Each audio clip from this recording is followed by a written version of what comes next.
mga kapatid, nandito na naman po tayo sa aking tintahanan. Gusto ko lang pong i-share sa inyo kung paano gumawa ng salted egg or tinatawag na itlog na maalat.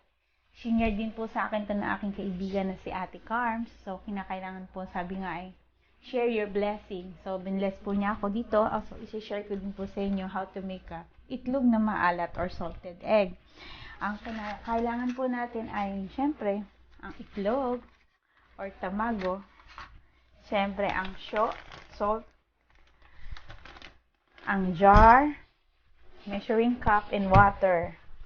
So, ayan lang po ang kailangan natin para makagawa ng masarap at masustansyang itlog na maalat. Tara guys, gawa na tayo.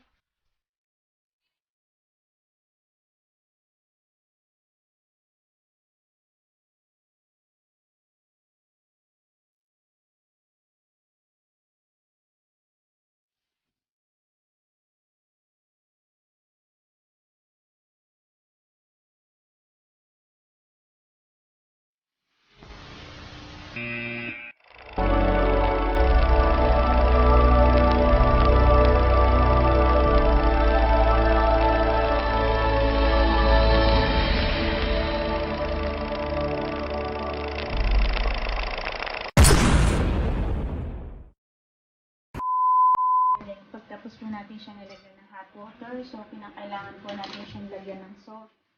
So, isa 3 cups of water, kinakailangan po natin ng 1 cup of salt.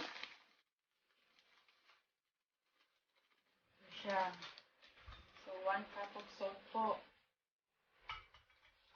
Dahil sa 6 cups of water po to, so kinakailangan po ng 2 cups of salt. Maglagay na po tayo ng isa, so need pa po natin isa.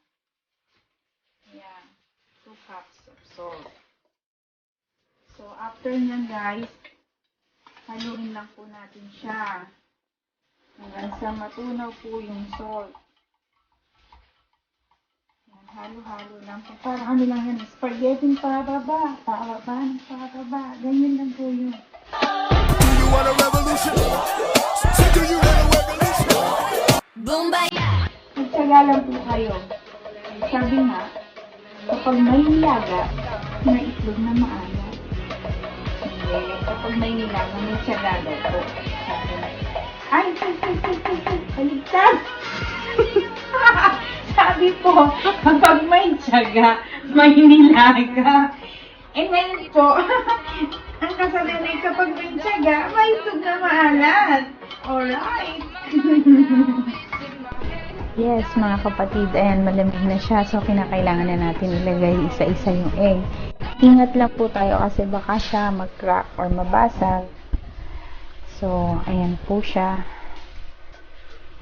Pinagdagan ko po siya. Ginawa ko po siyang 15 pieces. Kasi po, malaki yung aking jar. So, kinakailangan po siyang dagdagan.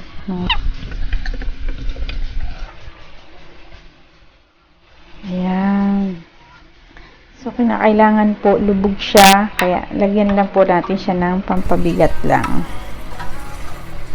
Ayan. Filled na po natin siya.